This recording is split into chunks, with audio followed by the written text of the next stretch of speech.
Well, welcome to this blustery day over the Caribbean Sea. Here we are in our ocean studio. This is the Wookiee. I don't know how much of him you can see with the camera, but nonetheless, we are ready to continue on in our Messiah series.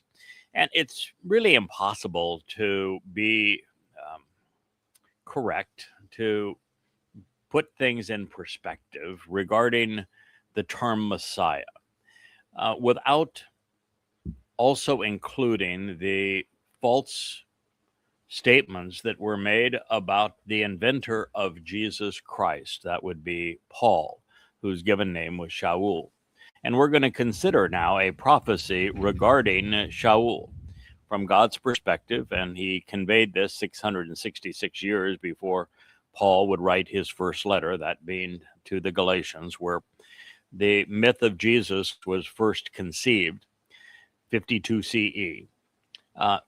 He considers Paul the plague of death, the most deadly human who has ever lived, also the most deceitful. And because of the fact that his lies regarding the myth of Jesus Christ and Christianity are believed, a million to one over the truth regarding what Yahweh, who is God, actually said about Dowd, that Dowd is the Messiah, not the myth of Jesus, that Dowd is the Son of God, not the myth of Jesus, that Dowd is Elion, the very influence of God on our planet, not Jesus, that Dowd is the chosen one, that Dowd is the one through whom the covenant was established, making him the one who fulfilled Pesach, Matzah, and Bakurim, not anyone else. The entire New Testament is total trash, complete rubbish, because the one that matters is Dowd, and the one who robbed him to create the myth of Christ and therefore the Christian religion is Shaul Paul. So we must consider what was said prophetically about this maniacal, malcontent, and demonic individual. I would consider it the untold prophecy. If we move 4 centuries forward in time from the revelation of the Torah, we are greeted by a remarkable man. He was both a Shaphat judge and a Nabi prophet, the last actually of the Shaphat, and he was a contemporary of Dowd. And he served as the prophet and narrator of the Messiah's and King's highly luminous life. It is troubling, I think, from God's perspective and the perspective of his people, because they had collectively decided that they would rather be like the Goyim than be Torah observant. They'd prefer religion to relationship. So as we pursue these words, we find something remarkably telling about King Shaul, who was like the wannabe apostle Shaul, and that he disregarded the Torah's instructions and he sought out to establish himself and his credibility by attacking Dowd. So Shaul, especially considering how the king's life foreshadows his infamous namesake, Shaul Paul, the wannabe apostle, we have a lot to learn from what God's communicated prophetically as a result of this. So because the people's king was demon possessed and callous to the Torah, Yahweh rejected Shaul and chose Dowd to replace him.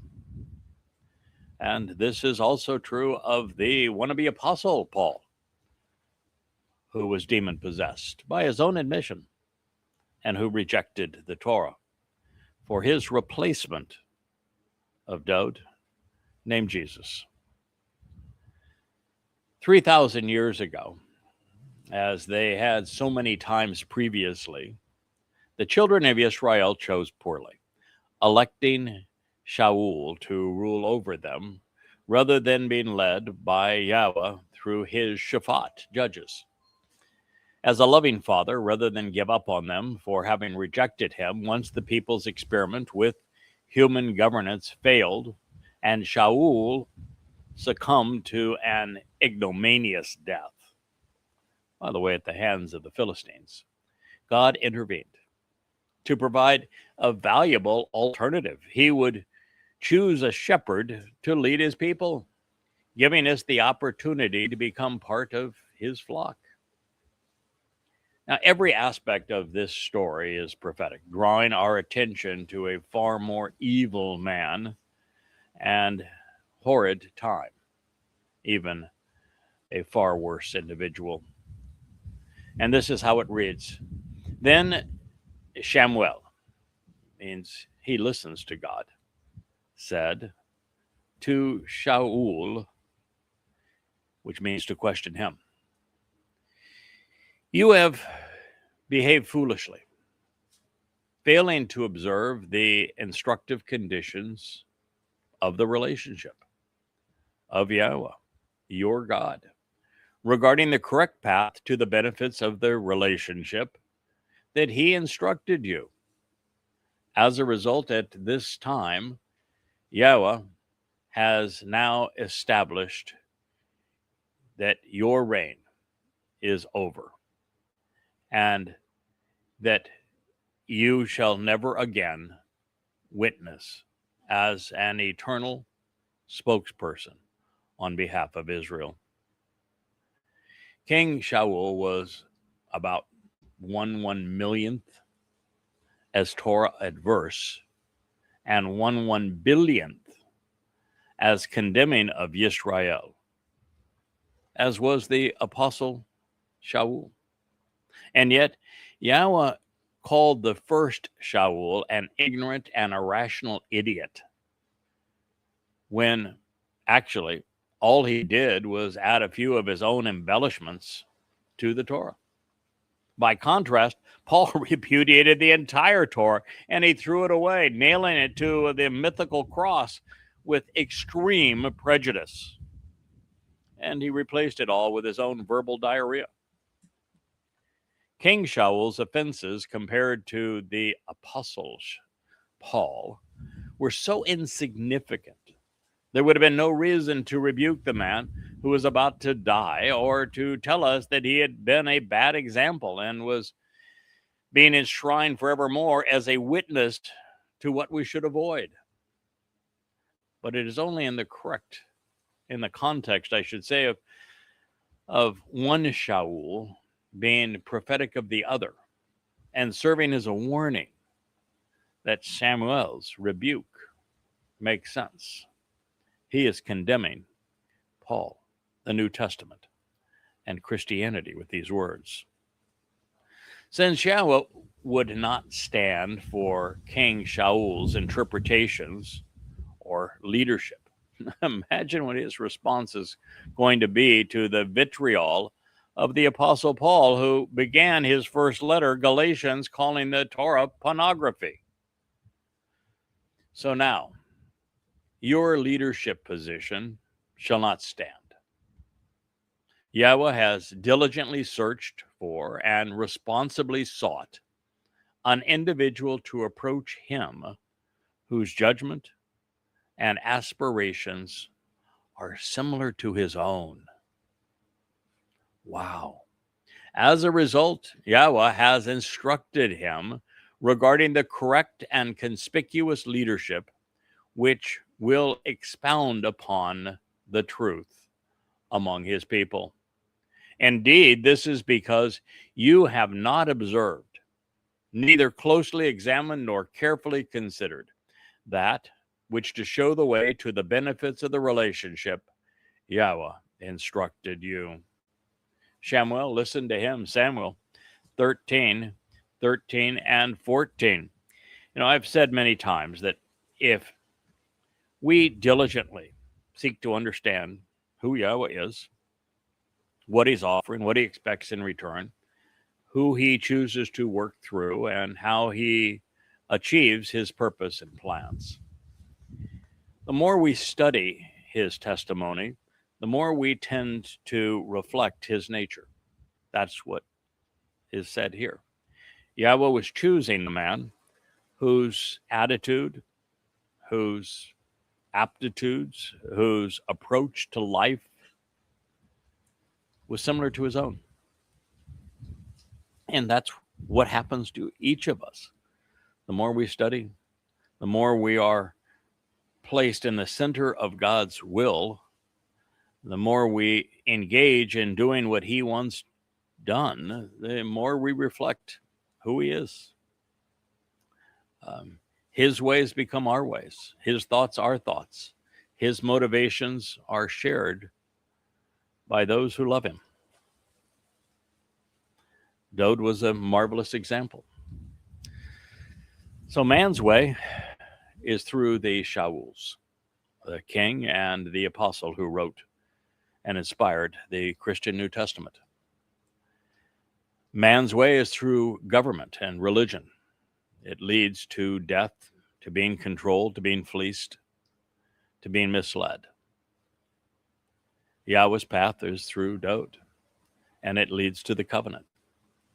And the reason for choosing Dowd is now clear. Yahweh diligently searched for and sought an individual whose judgment and aspirations were similar to his own. There was no better way to endear, well, there is no better way to endear ourselves to God and to be used effectively by him than to align our thinking and rationale with his. Yahweh's rejection of Shaul was a cathartic time for Israel. The people had chosen him, democracy and all, as their general, as their king, hoping that he would lead them in the manner of the Goyim. And they specifically said this to God. And when they did, Samuel went to Yahweh and said, I'm embarrassed. I've obviously failed you. I was supposed to work as the judge who would help them live in accordance with your Torah teaching.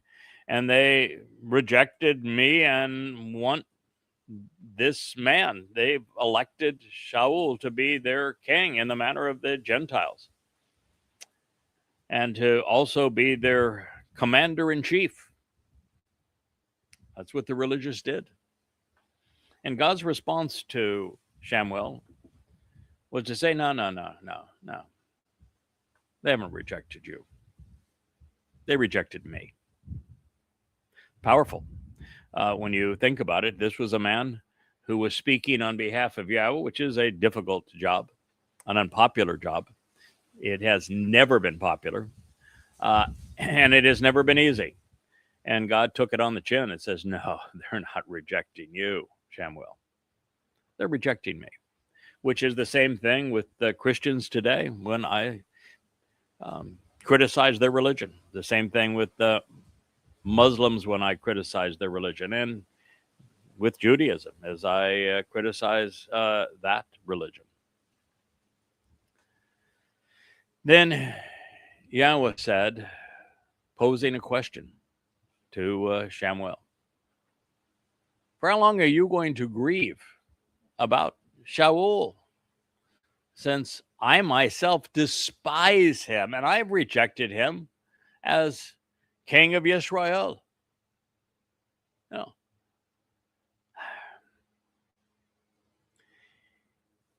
I am gone from being quite political, and at one time in my life even religious, to being apolitical and anti-religious. And yet I will, because it is so essential to understanding the times that we're entering and what God wants us to reject, criticize the likes of Rahab, the MAGAs, and Donald Trump, but also the progressives and the Marxists, because they're wrong as well. And I will criticize all manner of Christians and Muslims. And God didn't have a problem with Samuel should he want to criticize the people's choice in Shaul or of their inclinations to be governed in the manner of the Goyim. His problem was with Samuel choosing to think that there was some way of redeeming Shaul, some way of fixing this problem. God doesn't want us to look at Christians and say, what can I do to help them? He doesn't want us to look at Muslims and say, can their problems be fixed? Can this rage that they have be resolved? Israel, he's not looking for you to do that. He's not looking for you to create a detente with the Muslims that surround you. He's not looking for you to find a way to fill the gap between the Israeli Marxists and the Israeli religious, the Haredim. No. God's rejected all of them. We ought not try to fix what God has rejected. And it's not that he has just rejected them. He said, why are you doing this since I myself despise him? I hate him. I loathe him. I have disavowed him. I have no more association with him because I abhor him. I refuse to accept him. We can't resolve the issues that divide Christians and Muslims and Haredim and Marxists and MAGAs and conspiratorialists such that they can have an association with God. That means that our outreach on Facebook and on X is completely meaningless. That is the audience in those places. We cannot reach them. We cannot change them, nor should we try. Well, that's powerful language right there. We cannot reach them, nor should we try. God is never going to have an association with those he has rejected because of their religiosity, their politics, their conspiracies, and the like. Let that resonate with you. That's why you notice in this last week or so, when I've realized that Facebook has become as bad as X and X is as bad as ever, that there's just no reason to post.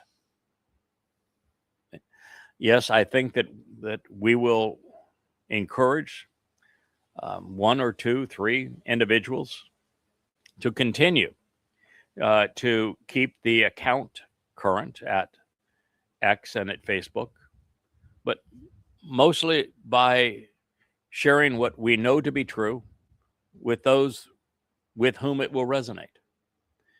Because pointing out the idiocy of the political and the religious only has one benefit, and that isn't that we're going to change their mind, nor should we even try, but to forewarn those who are part of the family of how evil they are and how God wants nothing to do with them. But doesn't the family already know that? Do we need to keep reinforcing that politics is anti-Yahweh, that religion is anti-Yahweh, that conspiracy is anti-Yahweh, and that those who engage in these things, those who came from the conspiratorial cult of Larry Hendricks, who I think is now deceased, they never fit in. They were never going to fit in. They were never welcome. At the very best you could hope for is that those who were on the periphery of that and who disengaged quickly after we came to recognize that it was rotten. And, to some degree, I'm at fault because I had him as a co-host on one of my shows. He weaseled himself in, and I had to wiggle him out. But once we came to know that God said, no conspiracies. I don't want anything to do with the conspiratorial. Didn't say fix them, didn't say resolve them, didn't say educate them, didn't say debate them. He says, no, don't be that. Don't engage in that. And the moment we said that, there were many of you who accepted that and came out, and you're welcome in the covenant. You make wonderful contributions to the covenant. But we need to also understand that many of those who are in those kinds of cultish environments are there because of flaws, deep flaws in their own lives. And they are never able to appreciate the truth. They are like all conspiratorialists. They're not only looking to resolve a problem in their own lives and blame someone else for their miserable lives, which is the case with those who have gone from being part of our community to assailing us. But they also are like all conspiratorialists. They'll fixate on a dot and not understand that that dot that they're fixated on, that they think proves their case, is actually staring them in the face and saying, it's you. You're the problem. You're stupid. You're unable to think. And so we can't resolve those problems. You either hear the message and you say, oh boy, I ought not be doing that. That's really stupid. But that's not the nature of the conspiratorialists. They cling to their lies. They're devoted to them. They're defined by them. And the same thing is true with the religious and the overtly political. You don't find them ever letting go. And that's good. That's not bad. It's good. Why is it good? Because God doesn't want any part of them. If we were to lure somehow and cajole the religious, the conspiratorial, the overtly political into the covenant, God would be exceedingly disappointed in us. In fact, he'd say, you're not capable of listening to me. You didn't pay any attention to what I said. I can't work with you anymore. That's what would happen. Now, God does fortunately recognize that we're flawed and imperfect, and that's a good thing, that we're learning on the job. And so there are things that we will have done before we know better. And so long as when we do know better, we make these corrections, these course corrections, that's all good. Nobody starts with all the answers. We develop the answers as we learn.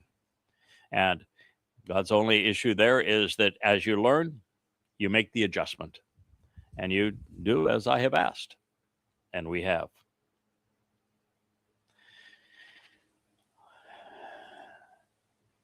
I'm going to share something because, as Rich knows, I don't keep secrets well. I shared something with Rich, 15 minutes before this program began.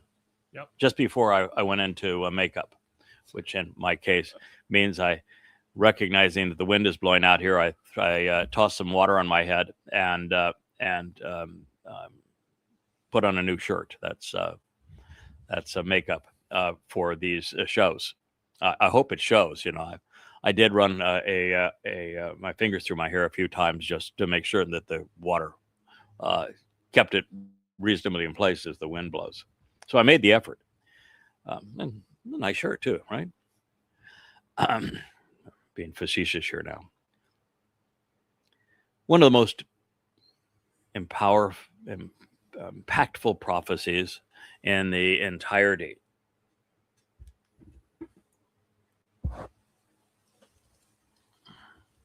There's only so much the book can do for one program. I'm going to find a new, more comfortable place to nap. One of the most powerful, insightful, influential of all of the prophetic statements that Yahweh has made is found in the 31st chapter of Yirmiyah. Many of you know it. In fact, my guess is that when I say Yirmiyah 31, that everyone listening to this program knows what it says or has a general understanding of it as far as it goes. They know that Yahweh decided that he would renew and restore his one and only covenant with his people, specifically with Yisrael and Yehudim, not with Goyim, not with the church, not with Christians, with Yisrael and Yehudim. And that he wasn't replacing one, he was reestablishing and renewing that agreement. The next statement says that the restoration of that covenant is not going to be exactly like it was, not when he just discussed it with Abraham, or when he promised to enable it through Dode. No, he said it will be slightly different than the expression of the covenant when I forcibly drug the children of Israel out of Mitzrayim, the crucibles of human religious and political oppression, with a resolute and firm hand. And the reason he says it's going to be different than that is that there he realized they weren't smart enough to get out of their own religious shadow. They were belligerent and malcontent, and they thought they were smart and they knew nothing. And so God said the only option here to have the survival of my people is for me to drag them out of Israel with a shazak, with a firm hand. By the way, there's an interesting insight to all of that. And it pertains to what I've been sharing in the library studio, that when there is a difficult job that needs to be done, God very seldom acts without having infused his fixer into the milieu. Somebody that he knows is firm, that's unyielding, that's resolute. And we find that affirmed when Moshe does his meltdown with Midod. But I'm actually convinced, and I hope to find the evidence for it. I've certainly witnessed it in my mind, and now so many things are being presented through the Ruach that I'm finding affirmation of, that it really is it's an exciting time. But I'm convinced that Midod didn't just appear inspired by Yahweh at the point of Moshe's meltdown, but that he was part of that resolute, firm hand that was working alongside Moshe, who was fairly passive. Moshe did not want to be in that position at all. He let God know he did not want to be in that position. And every time the children of Israel challenged him, he did a faceplant and ran to Yahweh. He never once stood up and said, "No, you're wrong. Stop it."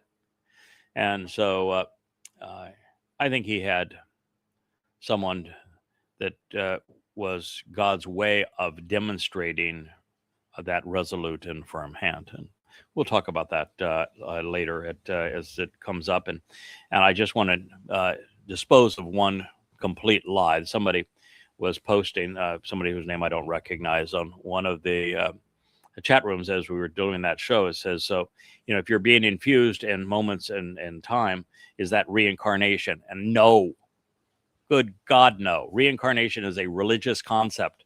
It is about karma and the previous life of a person determining if they come back in the physical body of a worm or a snake or a person or a lower class or an upper class in the Hindu religion. No. If you don't understand what a soul is and how God can take a soul and place it into a body when he wants to accomplish something, and that the body is essentially nothing to God and nothing to that soul, and uses them for a specific period, for a specific purpose, and then removes them, then you have no clue what Enoch or Elia or Dode or Yada or the Amma represent, or how God uses them. You're a danger to yourself and to this community when you make statements like that. Stop it. All right. So God said the one difference is going to be that's the way they are. And then God explains how that difference will be manifest when the covenant is renewed, because he says, I'm going to write a copy of my Torah inside of you. Wow. That's quite different, because during the Exodus period, the Torah wasn't written inside of anybody. The Torah was an external document that the first book was dictated to Moshe, and after that, the Torah was experienced by Moshe and the children of Israel, and they wrote their experiences down, and then Moshe tried to encapsulate what he learned to create Dabarim. So very different on it being an external document that you can reject. You can do what Shaul did, which is to try to change it. What Paul did, which is try to annul it. What Jews do, which is to dress it up as a whore and plaster over it with their Talmud. You can do all those things, or you can, incorporate it into your life by studying it. But he says, I'm going to write a copy of it right inside of you. Pretty cool, right?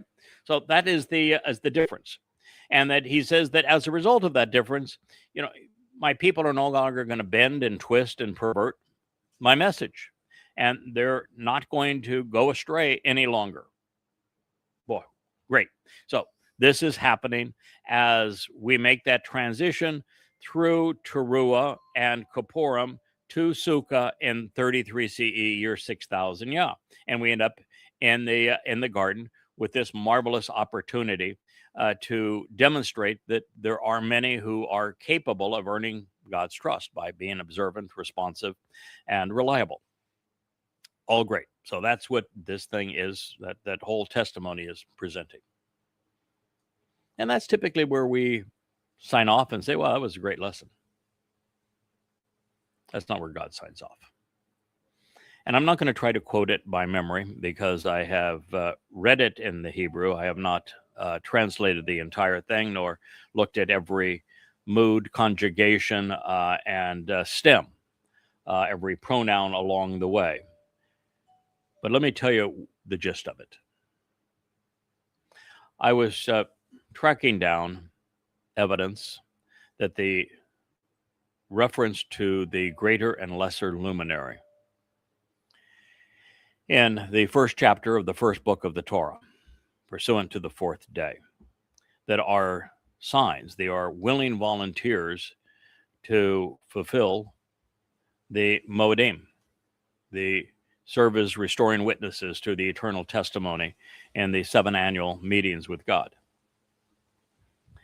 That I wanted to know more about what God had to say about them. And of course, there's a marvelous statement that directs our attention to it in the 89th Mizmor, which we'll get to in the library studio as we continue our refresher course on that profoundly important message. But what follows in Uriah 31 is that God says that he established the sun, who he has identified as Dode, to provide illumination, light during the day. And that with the moon, represents Yada, he has very specific written, etched in stone, inscribed prescriptions for living that he has communicated. And that if either of those two, God says, if either of those two choose not to fulfill their mission, are not willing to do as I have prescribed, then there will not be a single Israelite who survives. It's a devastating if then. If either of us, Dode or I, in any way renounce our calling, foreclose on this mission, and don't do as we have been asked, it's it for Israel. And if it's it for Israel, it's it for the planet, all life on it. So I'm going to run through that in a more detail over the rest of today. As I say, I've gone back to page 1 of chapter 1 of the Coming Home 4, based upon all we have learned.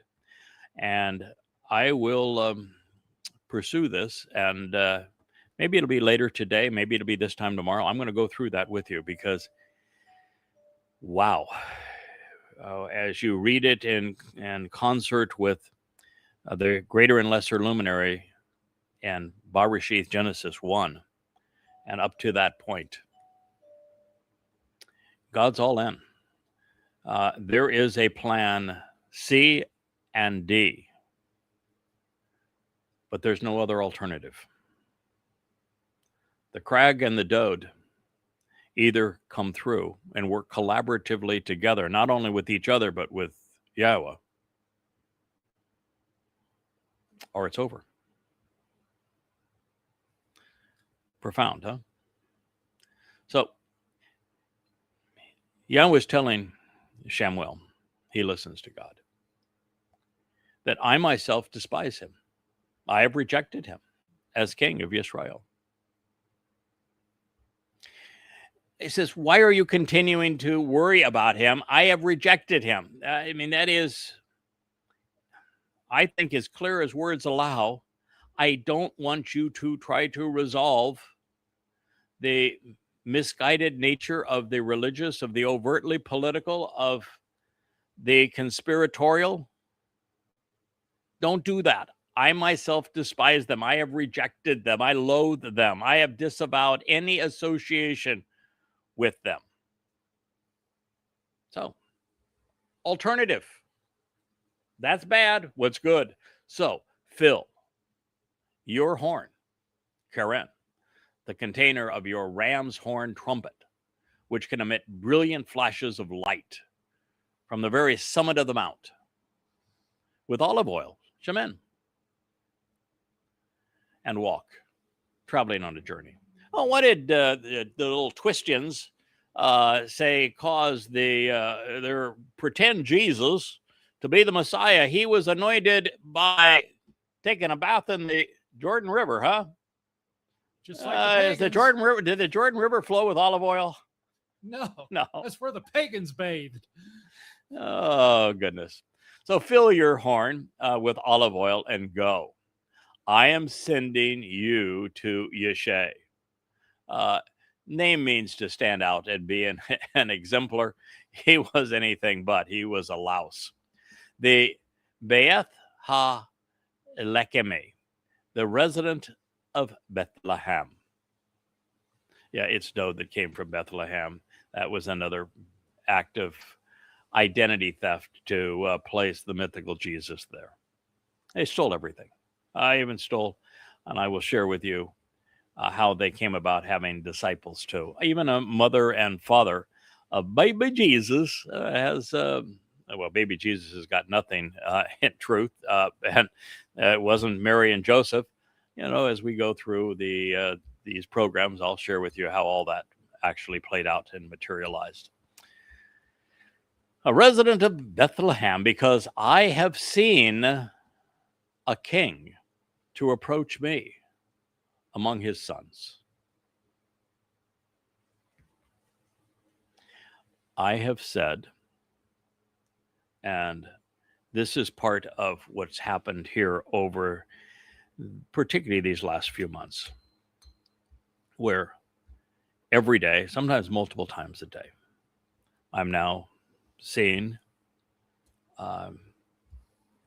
what God wants me to perceive regarding how he coordinated everything pursuant to his people and plan, and then directed to the passages that affirm these realizations. And one of the things that I have conveyed is that God did not see a king in an 8-year-old boy. He could have seen an 8-year-old boy there as a shepherd, but not a king. Because if God projected what Dowd was going to become, he would have found that he wasn't a very good king. In fact, he was worse than Shaul. In fact, Dowd came to be the exemplar of Yisrael. He will be the greatest of all kings, but, that took some doing. And so the only way for Yahweh to recognize what Dowd could become is to see him in a more extensive life. And indeed, he had seen his potential in Adam, the first man conceived in God's image with a nesalma, with a conscience. And I think he got to know Dowd a second time in a full life as Noach's son, Shem. And so I think that this life as the shepherd boy was actually the third time that God became acquainted with this soul that he came to recognize had so much potential.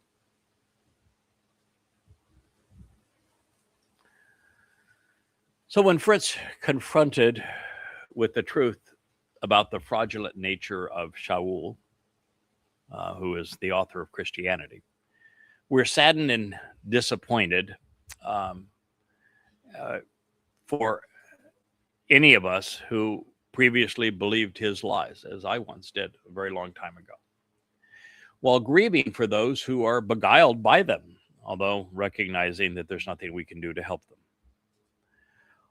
Our response progresses, of course, from all the way to anger, as God's did, as we confront the realization that God despises the religion Shaul Paul conceived because of the horrifying impact it has had on his people.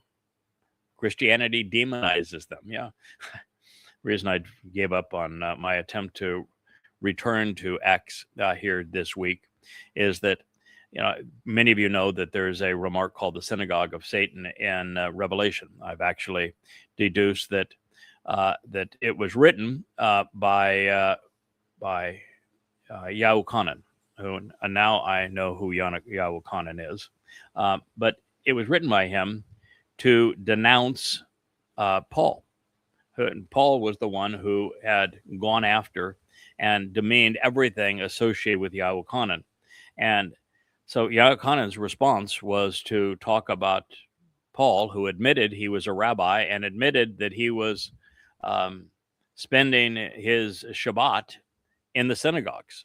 And so he referred to the man who admitted 40 years before John's letter that he was demon possessed. And so he referred to the synagogue as Satan. It's Paul that he is denouncing. But Christians think that he is denouncing Jews, and that because they're called the synagogue of Satan, that the Jews must be demonic, not Paul, not them, and that they have open season to hunt and kill Jews. And so there were 2 posts on X proclaiming that nonsense, and I challenged them, said, no, you've misinterpreted the whole thing. That is not what the synagogue of Satan means. And God has committed to his people. Ongoing, it's not going to be the church that survives. It's going to be Yisrael. And X, with Gronk being the ever stupid one, not only said that my post was violation of their rules, that I was hateful to hate, I guess. That I was opposed to anti-Semitism. We can't have that on X. No, it's the home of anti-Semites. And so they gave me a chance to actually respond. I wrote an explanation that says, no, I'm not promoting the synagogue of Satan, nor am I promoting hate towards Jews. I'm trying to protect Jews from Christians who are misusing this statement. So X wrote me back and said, no, we stand by our verdict that you have violated our rules and what you wrote was hateful. Now, I've subsequently posted on X, it says, can you imagine AI being this immoral, this resolutely stupid? But it is. Maybe X is offended, and Gronk is offended, and Elon Musk is offended, because they are the synagogue of Satan. But nonetheless, that's the world that we live in, and God wants no part of it. So Samuel said, how can I go? If Shaul hears of it, then he will have me killed. Oh, come on. God. You know, there is evidently a reason that God picked Chinook and then has reestablished his presence along the timeline to keep his people and plans apace. Because even the best of them, I mean, Dode was a fine man, Moshe a fine man of character, and yet they just crumble. I mean, God says, I want you to expose and condemn Islam. I've written, 6 books? No, 7, 8 books condemning and proving that Islam is a fraud, that Allah wasn't a god, Muhammad was not a prophet, and that it's a terrorist manifesto that is based upon world genocide. That's what the Quran says. So not only did I do what he asked and publish these books, but I did over 5,000 of the 10,000 radio shows I did initially under my own name, telling the truth about Islam, for which I received thousands of death threats. I never once said, God, no, I'm not going to do that because I'm afraid the Muslims are going to kill me. No, that's not what you say. You say, all right, that's what you want me to do. You understand, obviously, that there's some danger, some risk along the way. So that, I would ask for your protection, but I guess I really don't need to, because if you're asking me to do it, I have your protection. So, all right, let's just get with it. Let's go. But that's not what he said. And it's disappointing that God didn't find people that were more resolute, more Shazak, more Gibor. Too many meek and mild along the way. Anyway, therefore, Yahweh said, because, he didn't have an alternative, did he? Take a bull, an eglah, a bull. I wrote cow here. I don't know why I wrote cow. Well, I probably wrote cow because I wasn't aware of the terms. But both bakar and eglah both convey the same thing. I want you to take a bull. Okay, well, that's the answer. You need some courage? Bring a bull. Need to stand up against the naysayers, the deadly and the destructive? Yeah, take a bull. And say, I have come to offer a sacrifice. Yeah, it's the bull. He's going to be sacrificed. Indeed. Oh, man. When I read these kinds of things, and the King of Cables has probably posted them, and you can probably read that I wrote cow and calf when it's a damn bull. Is that I could, if we had another 10 years, I could go back and rewrite every book, and I could infuse them with what we have learned over the last year. But the fact is, the books are really good. Does it make a big difference for that particular statement that it reads cow versus bull? No, because at that point we're not driving this point home. But if I were to do that now, it wouldn't just be let's correct some of the conclusions. No, it'd be a complete rewrite. All new translations, new insights. The books wouldn't be 25,000 pages; they would be 125,000 pages. And it would take, in this physical world with the limitations that we have with eyes and hands and bodies, it would take another. Well, I've got 26 years into it. With 25,000 pages, I'm a lot faster now, but still, it would probably take another to quadruple, quintuple what I've already done. It might take another 50, 60 years.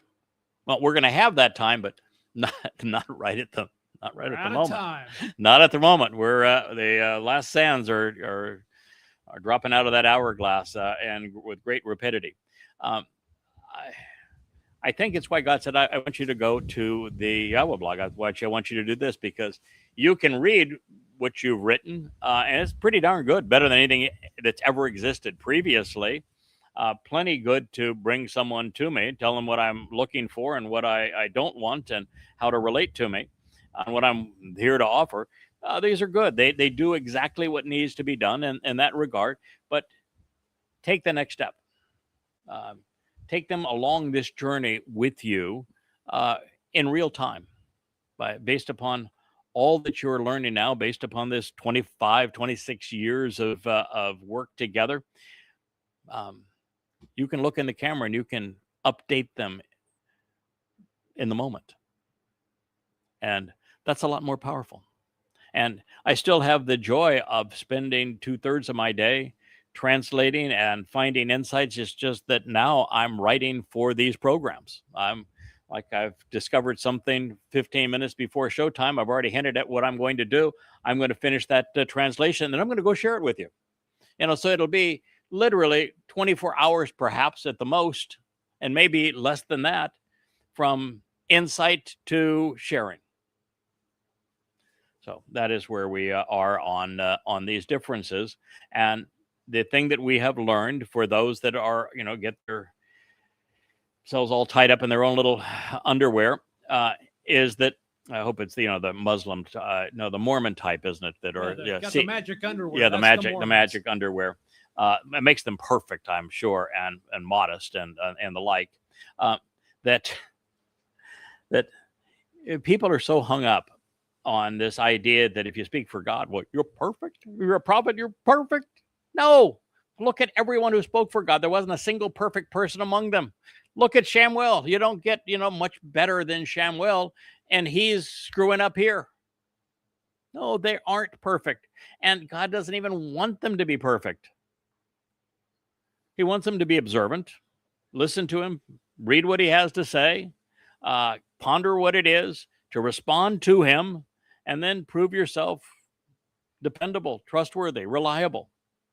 And when you do that, what you're going to do is demonstrate that when you make a mistake, you're willing to say, hey, I wouldn't translate that cow anymore. I would translate it bull. And for the following reasons, that you're willing to learn from it and share what you have learned and grow as a result of it. And that when you fall and trip, which we all do, that you can so that you will always get back up and get going, tougher, wiser, better for the experience.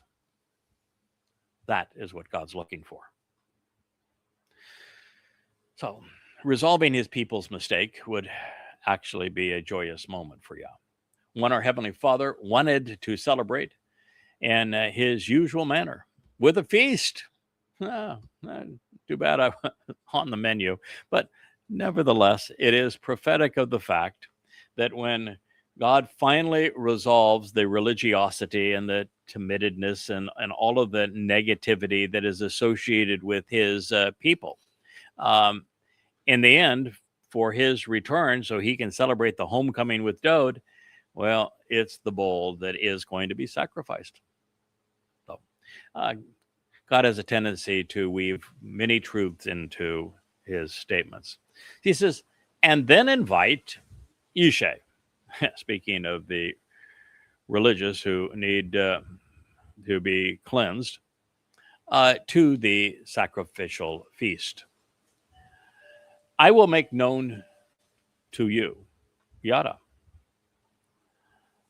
what to show the way to the benefits of the relationship you should act upon and engage in. So he's not, he went right there, says, okay, invite him to the feast. So he's invited, but that's it. He doesn't say, I want you to convince him. He doesn't say, I want you to placate him. He doesn't say, I want you to convert him. He doesn't say, I want you to debate him. He doesn't say, I want you to lie to him. He doesn't say any of that, does he? He just says, invite him to the feast. Now, this is what I want you to do. Right? Immediately. Forget about him. Okay, it makes you comfortable.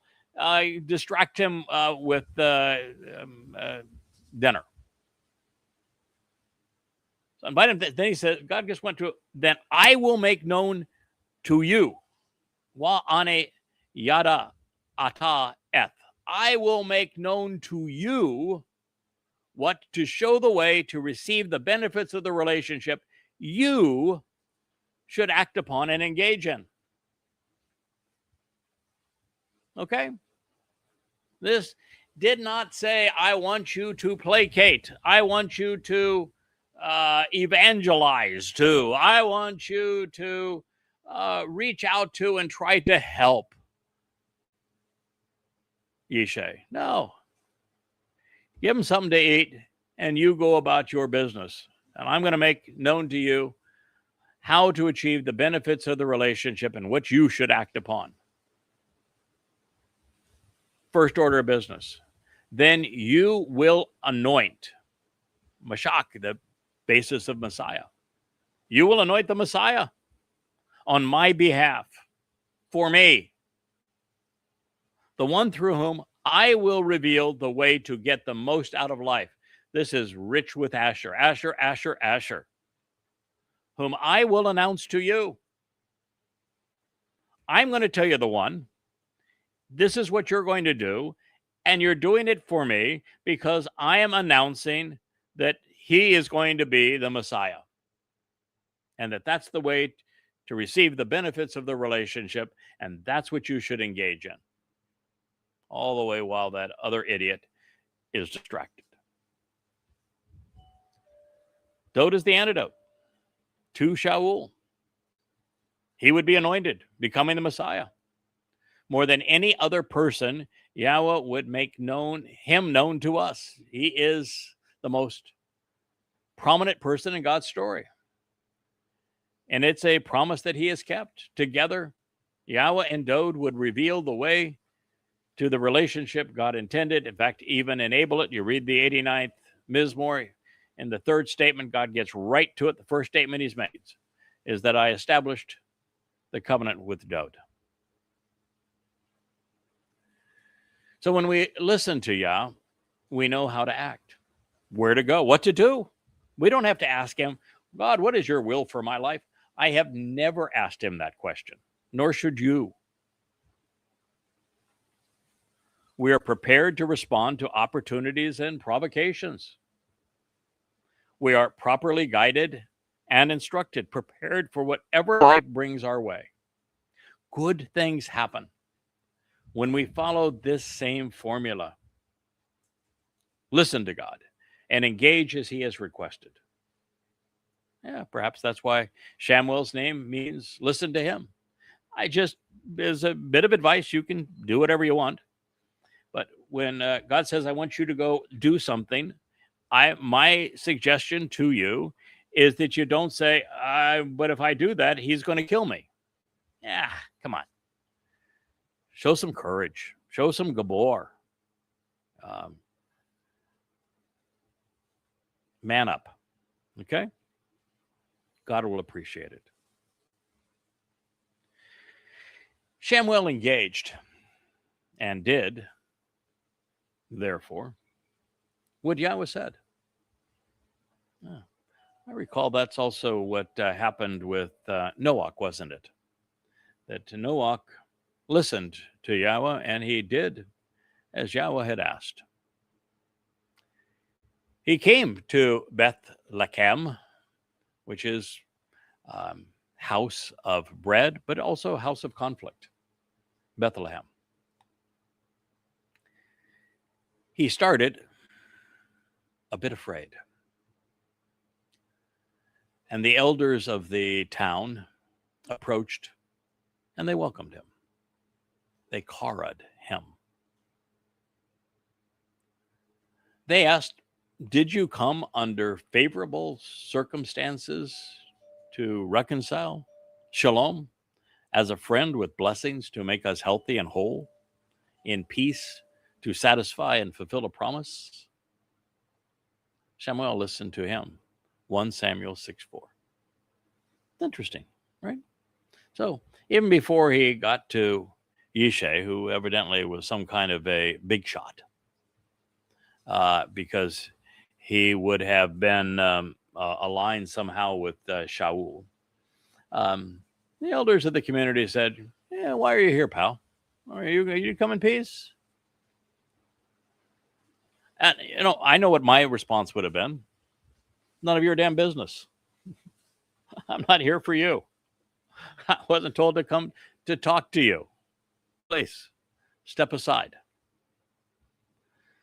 Now, there are a couple of subtle insights here that we ought not miss. First, more than just the house of bread, Bethlehem would be a place of continuing conflict, as I have shared. The primary meaning of Lechem is actually war, conflict, to fight for one's existence. This reality deepens the connection with Dode, as he, more than anyone else, would have to battle to protect his people, even in this place.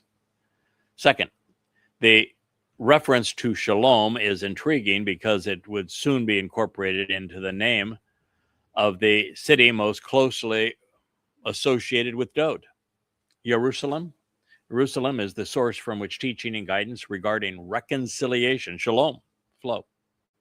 It is a compound of Yara, which is the verbal root of Torah, which means source of teaching and guidance, direction, instruction, and Shalom, reconciliation for the restoration of the relationship. Now, third, based upon this statement, and one which will soon follow, the prophecy Christians celebrate, believing it predicts that their God, Jesus, would come as a baby from Bethlehem to be the king of Israel. Well, it actually speaks of Dode, the one man who would actually be the Melech of Israel, unlike the myth. It was always an awkward fit when applied to the misnomer Jesus, because even in the myths written about him, he was never the leader of his people, ever. And only Yehuda existed during this time, putting the Christian interpretation in conflict with key aspects of the prophecy. At the time that the myth of Jesus was supposed to exist, there was no Israel. He could not be the king of Israel. There was no Israel. There was only a province of Judah. Israel had been hauled into captivity 700 years earlier by the Assyrians. So as to not lose our place in the natural flow of this discussion, we'll eventually turn to Micah 5, and his prediction regarding Bethlehem after our conclusion of 1 Samuel 16. It is yet another example of how Yahweh's promise regarding his beloved son was all stolen and usurped by Christians to convert Jesus into their imaginary king. And that's, oh boy, so many posts on X and Facebook. Jesus is king. Oh my God. People are so easily duped. So let's continue to assess the anointing of Dode by the last of the judges, Samuel. His answer to the elders is interesting in that it shows that he made a transition from the sacrifice to the intended purpose. It is the most appropriate, beneficial, and godly thing we can do with our time and lives. And based upon this next statement, Samuel recognized that we need to be set apart from the common things of man. if we want to be reconciled with God. And lastly, the Shaphat decision maker realized that the means to reconciliation was through the Mikra, the invitations to be called out and meet with God, which is why he extended the Kara invitation to Yishai. He said, is answered, for reconciliation, shalom, I have come to offer a sacrificial feast to approach Yahweh. Become set apart and come with me to the sacrificial feast. He separated Yishai, setting him apart, as well as his sons, and he issued an invitation to them to the offering. Shamuel listened to him, 1 Samuel 6:15. Well, we passed the hour mark, and so I'm going to end this program here. We'll return to the same statement in our next episode here in the Ocean Studio of the Yahweh Vlog, and we will pursue the anointing of Dod as the answer to both Shauls, the king in the line of the Gentiles and the wannabe apostle who would covet the Gentiles. More either later this afternoon or tomorrow morning. Thank you so much for listening. Hey there, thanks for tuning in. That was Fetch. Gotta run now. Catch y'all on our next podcast.